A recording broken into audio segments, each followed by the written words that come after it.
Hi guys, माझी सकाळची सुरुवात अशी होती की मला उठवायसाठी सिम्बा आला होता आणि इकडे हा शेरू इतकी नाटकी करत होता.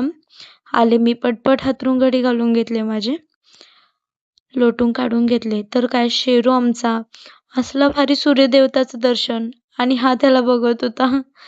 आईनं बनवलेलं जेवण आई तडब्यात भरून घेतलं आणि काय दुसरा डबा भरला म्हणजे की आपण रेडी. मग काय मी चालले माझ्या कॉलेजला जाण्यासाठी रेडी झाले. कॉलेजवर आल्यानंतर सर काहीतरी शिकवत होते, आमचं काहीतरी वेगळंच चालू होतं. पुन्हा घरी आलो तर काय बघा, हे आमचा सिम्बा आईने तर काही कामाला लावूनच ठेवलं होतं. प्रत्येक मुलीचं संध्याकाळचं हेच काम असतं, कुकर लावायचं.